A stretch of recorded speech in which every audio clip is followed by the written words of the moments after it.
Terima kasih. Saya perwakilan dari kelompok apa? Kelompok MC di Aula. Kami membuat modul project itu dengan tema berrekayasa dan berteknologi untuk membangun NKRI. Nah, topiknya sendiri yang kami angkat itu adalah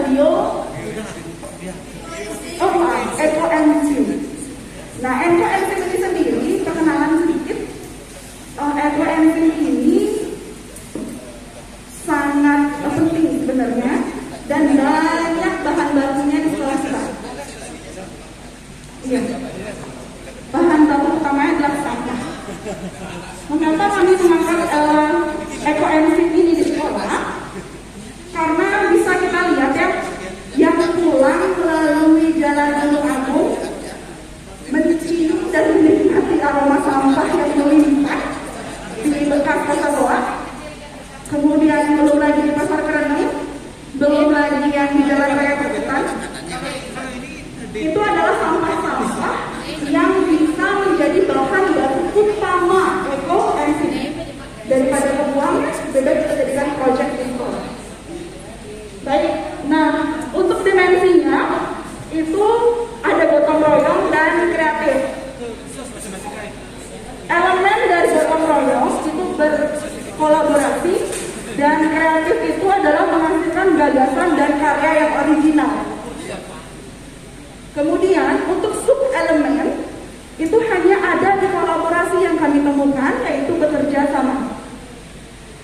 Nah, target capaiannya ada 2. Sesuai dengan elemen. Yang pertama adalah kolaborasi, yaitu menyelaraskan tindakan tentunya untuk mencapai tujuan bersama. Lalu untuk yang kedua itu adalah kreatif, tentunya menghubungkan gagasan yang ia miliki untuk mencerminkan, bisa mengekspresikan ide-ide baru dan membuat sebuah produk yang baru. Nah, untuk indikator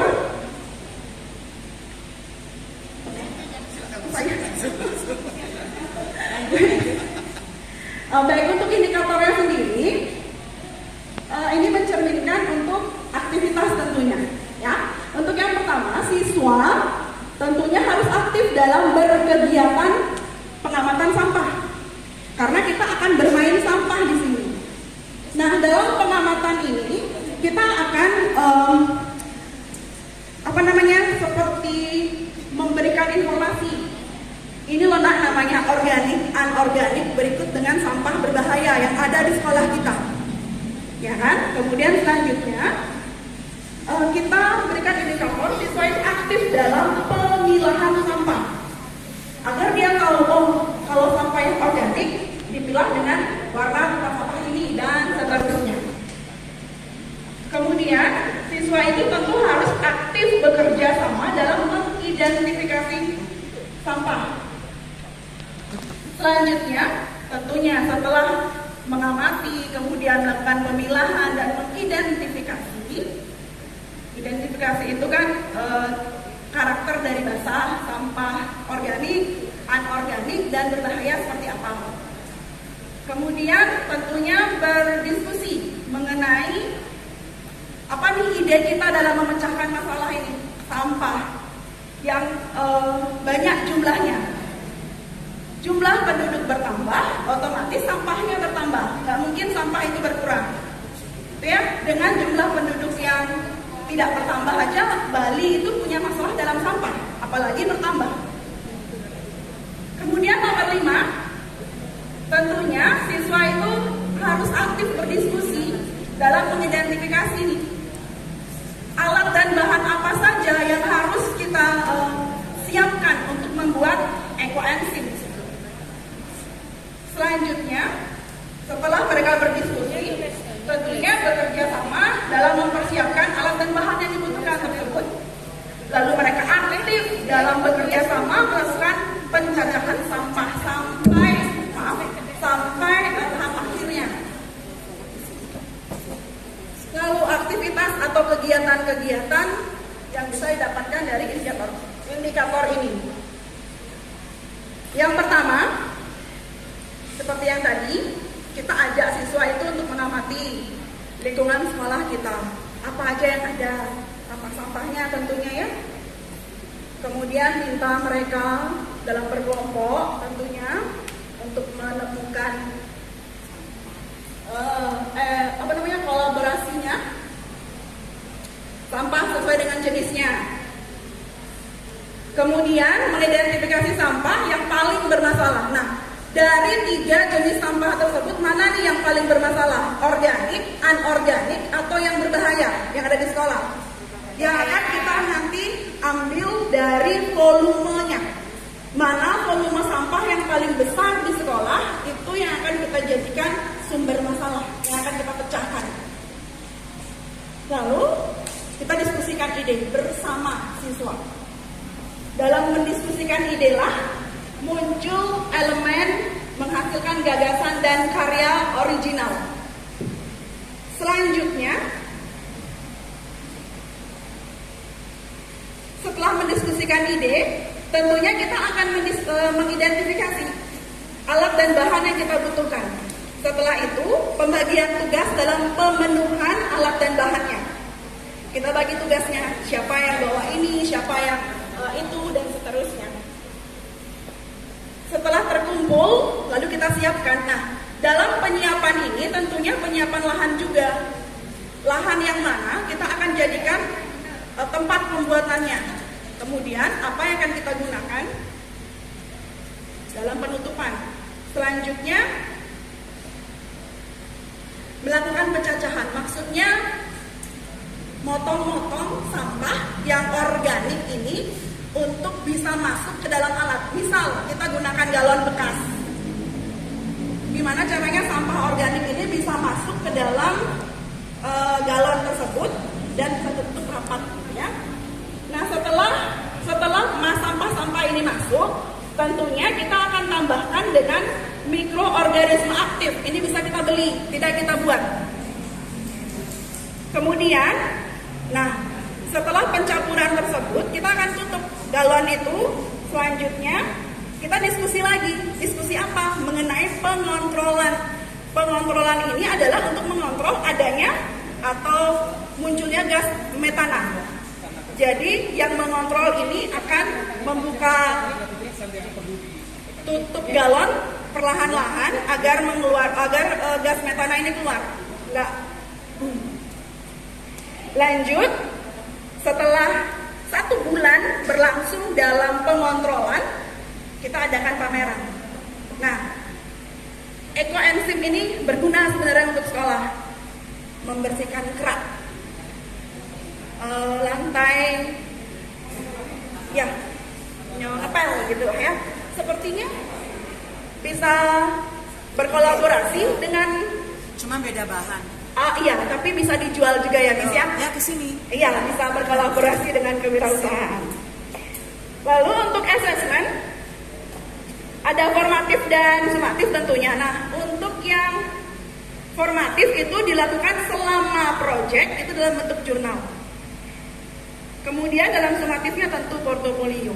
Dan untuk raport, kita akan temukan di sini, tercapai nggak nih targetnya ini? Kalau tercapai ya seperti yang tadi disebutkan. Belum berkembang gitu ya, sesuai harapan ya. Seperti itu saja dan terima kasih. Komentar sebelum jamnya pukul 6 ya kita selesai ya? Jam 10 sampai jam 10. Pukul 6 kurang 4 gitu ya. Ada yang tadi bagaimana Bapak Ibu? Dari 3 jenis sudah diberikan, ada tambahan, ada yang mau disampaikan ya. Baru mau ditutup, Bu datang. Terima kasih Pak Jauh waktunya. Apa yang dipaparkan dari timnya Miss Mitra keren banget. Saya jadi iri. Jadi di sini yang saya lihat yang tidak kami dapatkan adalah indikator di kelompok kami belum menunjukkan indikator perubahan. Ya. Oke. Dan juga asesmen secara khusus belum kami sampaikan. Jadi saya benar-benar tertarik dengan apa yang sudah dibuat oleh tim kalian. Aplaus. dong untuk tim Tepuk tangan.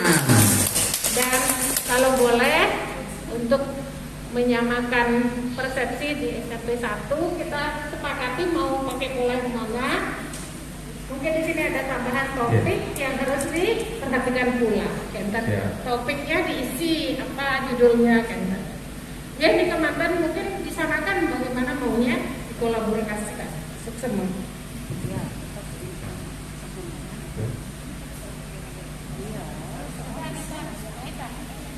Sudah dapat ya tema, dimensi, elemen, subelemen, target capaian, indikator dan kegiatan. Yang paling penting Bapak Ibu di setiap aktivitas ini akan dijelaskan lagi. Jelaskannya apa? Mengenal berbagai tempat umum di Denpasar ini baru kegiatan yang nomor 1. Dalam kegiatan itu ada pembukaan, ada penutupan, ada ini, ada juga tujuan yang perlu dilakukan di sini gitu maksudnya. Berarti ada 10 kegiatan yang akan dilakukan selama 3 minggu ngeblok ya. Kalau yang di sini dia pakai blok 3 minggu. Pada waktu dia mengenal sejarah lapangan, tidak hanya dia masuk anak-anak kita nonton sejarah ya tidak, tapi ada pembukaannya gimana, kemudian inti kegiatannya apa, kemudian ada juga di akhir tentu ada asesmennya yang muncul nanti asesmen formatif. Jadi di kegiatan inilah yang Bapak Ibu kembangkan menjadi modul yang kegiatan 1, kegiatan 2, kegiatan 3 sampai kegiatan 10 terkumpullah jadi satu modul proyek. Jadi bukan hanya ini kemudian jadi ini doang, tidak. Ini adalah alur cara membuatnya sampai ke sini. Dari sini tadi Bu Eli sudah sampaikan, nah itu yang di papan tujuan, alur kegiatan, asesmen untuk per masing-masing ini. Ya, per masing-masing ini semuanya dibuatkan. Ini kemudian dibagi kegiatan 1 ini siapa yang menghandle? Oh bapak ini menghandle di kegiatan 1. Bapak ini menghandle di kegiatan 2. Ini semuanya. Nah, ketika dia menghandle kegiatan tersebut, dia harus memegang asesmen kepada anaknya. Yang tadi, kalau ini kan rubrik untuk anak dipakai wawancara. Dan Bapak Ibu gurunya melihat bagaimana dia melakukan wawancara. Terus harus membuat rubrik dong. Dia melakukan dengan sikap yang ini, dia ini. Nah, itu di rubrik Bapak Ibu yang pegang. Ya, dalam setiap kegiatannya. Jadi gambaran umumnya dapat deh satu produk. Yang ini dibuatin lagi. Ini yang mana? Ininya berarti. Ini dibuatkan modulnya yang tadi itu. Tuh, modulnya yang aneh. Berarti ada 10-13 kegiatan. Di masing-masing 13 ini ada yang bertanggung jawab di situ. Karena sekelasnya ada 6, berarti masing-masing bisa 6 guru di setiap kegiatan ini. Kalau dia jalan-jalan di sini, karena kelasnya satu kelas ada 40, dia akan menghandle 10 orang itu satu guru. Berarti satu kelas ada 4 guru yang menghandle karena harus jalan-jalan keluar. Kita pikirkan di situ. Berapa JP dia jalan-jalan keluar? 2 jam. Kalau 2 jam 120 menit. 120 menit berapa JP? 3? Ya, 3 JP berarti dia mengambil untuk kegiatan di sini. Dihitung 3 JP dari 120 yang seharusnya. Nah, Bapak Ibu yang mengampu itu waktu jalan-jalan keluar dapat dia JP, dikonversikan dalam bentuk JP. Kebayang berarti 1, 2, 3. Nah, itu yang akan terjadi. Sudah ini kebayang semuanya dalam kegiatannya. Ini kalau kelas 7 saja. Kalau kelas 8 mau buat sendiri boleh, 9 buat sendiri boleh. Ya, disesuaikan. Maka di kelas, kalau dia kelas 8 ngambilnya ini, mungkin di kelas 7 ngambil wirausaha, rekayasa sama ini, di kelas 8 mungkin ambil yang berbeda. Kelas 9 ambil beda. Artinya Bapak Ibu memastikan waktu anak kelas 7 naik ke kelas 8, proyeknya dia dapat yang berbeda di tahun berikutnya, dan tahun berikutnya pun berbeda. Lengkaplah 7, 8, 9, 1 fase D, dia mengambil semua tadi yang disebut sebagai proyek. Selesai, karena Bapak Ibu 1 fase saja. Kalau di SD ada 3 fase, A, B, C. Di SMP 1, di SMA ada 2, ya. Ada kelas 10 dan 11, 12. Tuh. Sampai di sini gambaran proyek sudah dapat, sudah anggut, oke. Di sana sudah dapat? Belum. Oh, noleh ke belakang. Sudah dapat di sini?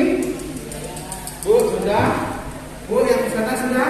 Kalau sudah, kita bisa kembali ke Saya sedikit ya. Nah, Bapak Ibu, kalau nanti Bapak Ibu searching berbagai modul project, Bapak Ibu akan melihat perbedaan atau keunikan dari masing-masing itu, dan nanti Bapak Ibu pun akan membuat sebuah modul project yang unik, nggak akan sama. Yang nanti akan menjadi intinya tujuan, alur, dan assessment. Nah, makanya saya di tempat saya membimbing itu. Apakah nanti Pak Ket merasa dan Pak Made merasa target capaian dan indikator itu dianggap perlu karena kaitannya sama rapor. Itulah kenapa Bapak Ibu dilatih. Tapi bagus juga, itu akan menambah wawasan Bapak Ibu. Oh, ternyata kalau ini perlu ditampilkan lebih menonjol karena ini kaitannya sama rapor. Dan mungkin di Pak Ket apa kelebihannya? Dari sana kita bisa belajar masing-masing. Tapi kalau nanti semua seragam, pastinya kurang ada eksplorasi dan Bapak Ibu belajar hal yang sama. Dari sini kita bisa belajar perbedaannya. Oke, intinya seperti ini saja. Dan ini pun bukan baku, bisa ditambahkan. Itu saja dari saya. Terima kasih. Saya berikan kembali.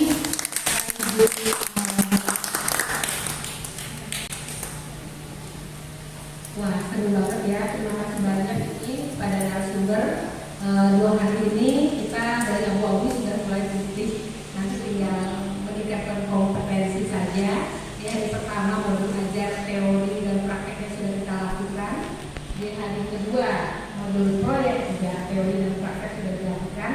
Tinggal bagaimana secara merdeka internal kita memutuskan mau memakai pola yang mana. Kita akan rapat bersama secara internal. Namun ilmu yang diberikan oleh tim pelatihan ahli sekolah penggerak Provinsi Bali ini sungguh-sungguh menjadi sesuatu yang sangat berharga bagi kita, modal untuk kita memasuki medan perang di tahun 2022-2023 pada penerapan kurikulum berbeda. Jadi sekali lagi aplaus yang sangat meriah untuk pelatihan kita, untuk semua, dan kami sekali lagi mohon maaf dengan kondisi kita yang seadanya seperti ini.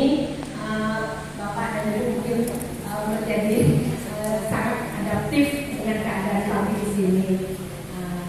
Terkait dengan hal berikutnya, ada beberapa arahan atau pengumuman yang akan disampaikan oleh Sekretaris Bu Mary dan Pak Budi berkenaan dengan kegiatan-kegiatan yang akan datang. Mohon jangan meninggalkan tempat. Untuk hari ini, sebelum kita tutup, saya mohon sedikit sekapur siri dari koordinator Waka untuk narasumber kami, narasumber kita, dan juga dari Pak Wakakur untuk narasumber kita, sekapur siri, dan untuk kita semua untuk dapat kita jadikan suluh dan pedoman berikutnya.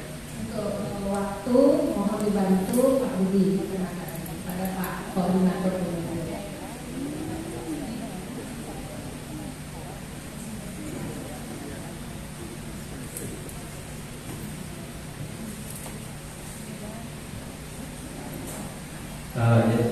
Terima kasih atas waktunya. Bapak Ibu, narasumber, Ibu Ketua, Bapak Ibu guru yang lain yang saya hormati, apa yang kita buat selama 2 hari kita laksanakan ini luar biasa. Sudah kita bisa tumbuh ya, tumbuh mindsetnya, tumbuh, kemudian kita bisa berkembang banyak hal yang pastikan ya, paling tidak terkait dengan pemahaman kita terhadap konsep kurikulum merdeka, dan bagaimana mengimplementasikan secara dari kita mungkin kita ada pemahaman yang jelas, ya kita agak jelas. Nah, dari apa yang sudah kita peroleh ini, nilai nanti kita memang ada masih beberapa yang masih kita berbeda persepsi. Kita sudah mengucapkan penegasan masing-masing itu kepada narasumber. Toh kalaupun ada masih seperti tadi, jadi diselesaikan di sejauh nanti secara internal kita akan samakan persepsi kita berdasarkan apa yang telah kita diberikan pencerahan oleh narasumber. Kemudian nanti andai kata perlu lagi silakan kita juga akan berkoordinasi berkonsultasi dengan narasumber panduan itu bisa kita lakukan koordinasi. Itu barangkali tetap kita semangat ya. Kalau memungkinkan memang kita diberikan alternatif bisa menggunakan semua yang sudah ada, semua yang sudah dikembangkan baik oleh pemerintah maupun oleh rekan-rekan kita, oleh penggerak yang lain, bisa untuk kita ambil, kita terapkan boleh. Tapi kalau kita memiliki potensi, kenapa tidak kita kembangkan sendiri, hasil karya sendiri, kurang lebihnya kita gunakan bersama dan terus kita akan berlanjut. Saya kira demikian yang sekali lagi harapkan tetap bersemangat dan terima kasih atas kebersamaan Bapak Ibu di dalam mempersiapkan kita pada acara ini. Untuk Pak Ibu dan sekolahnya nanti juga mengucapkan terima kasih banyak karena banyak hal yang kita lakukan dan kira-kira tiga senang Abu dan juga masuk. Terima kasih. Berikutnya mungkin dari Pak Mulyarto selaku wakil kurikulum kami Pak Aco Bandulali, mohon waktu sedikit lagi kawan-kawan, jadi kami biar bisa menyampaikan apa yang sudah kami pikirkan selama 2 hari ini. Yes. Terima kasih atas waktunya dari panitia. Mau ucapkan itu pertama biar tidak lupa kan karena kadang-kadang kelupaan mungkin kepada Bapak Ibu narasumber hati-hati. Terima kasih yang sebesar-besarnya kami ucapkan karena sudah membantu kami di sini bersama panitia juga dan guru sekalian sudah diberikan pembelajaran terkait dengan kurikulum Merdeka ini karena memang seperti yang dia sampaikan sebelumnya kita masih buta dengan kurikulum ini, hanya tahu dari media, hanya tahu dari pelatihan-pelatihan yang online gitu. Dengan datangnya Bapak Ibu melalui fasilitas panitia, terima kasih kami ucapkan. Mudah-mudahan kita semua bisa mengimplementasikan nanti. Demikian juga kepada Bapak Ibu peserta, intinya itu adalah ada di kita semua, Bapak Ibu peserta semua. Seberapa pun hebatnya pelatih kita, narasumber kita, kalau kita tidak mau nanti merubah dan mengimplementasikan nanti, saya ragu untuk bisa berhasil dengan baik. Meskipun mereka sudah menyampaikan dengan segenap kemampuan yang mereka miliki, kita sudah diberikan, yang jelas nanti kita akan mulai berkolaborasi lagi, bekerja sama seperti yang di belakang kita tadi yang terakhir sudah, kalau dia melihat ketiganya itu punya kelebihan dan kekurangan. Hanya yang perlu kita lakukan adalah memadukan mana yang plus-plusnya saja jadi satu, sehingga kita dapatkan apa yang menjadi harapan kita bersama. Seperti yang disampaikan bahwa di kurikulum Merdeka tidak ada sesuatu yang salah, yang penting kita mau berusaha, kan? Kemudian bersama ini juga yang sampaikan pemakluman karena Ibu Kepala tidak bisa hadir pada hari ini, mungkin beliau sudah datang atau belum, karena dari tadi pagi beliau izin menyampaikan ada rapat MKKS di SMP Cita Dharma. Mohon pemakluman untuk narasumber tidak bisa didampingi hari ini dan panitia dan segenap peserta juga. Dari yang pribadi juga terima kasih. Mari kita menyanyi bersama, kita kolaborasi lagi. Mungkin apapun yang kami kurang mohon dimaafkan dan mohon bimbing kami juga mungkin ada kontaknya nanti ketika guru kami bertanya, mohon direspon gitu. Walaupun nanti akan ada banyak mungkin yang bermasalah masih di dalam perjalanan penerapan kurikulum ini. Mohon bimbingannya dan terima kasih. Cukup sekian mungkin dari yang hadir dengan para Sandi, Om Sandi, Om Sukun.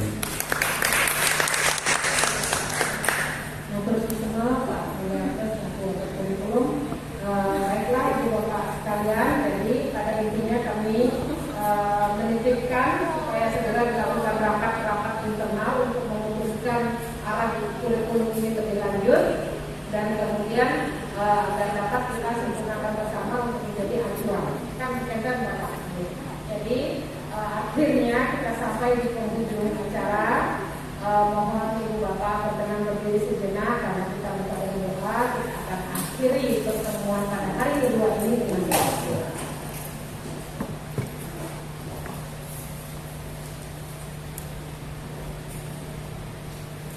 Ibu Bapak sekalian, mari kita berdoa sesuai agama dan keyakinan kita masing-masing. Berterima kasih kepada Tuhan Yang Maha Esa atas apa yang sudah Beliau anugerahkan kepada kita semua, supaya kita juga bisa menerima amanah, arahan, ilmu, pencerahan dari Beliau sepanjang waktu, dan supaya kita tetap terlindungi dan kembali ke keluarga masing-masing pulang dengan selamat dan dapat berkumpul juga di sekolah sesuai dengan waktu yang telah diberikan. Berdoa sesuai agama keyakinan masing-masing, mulai.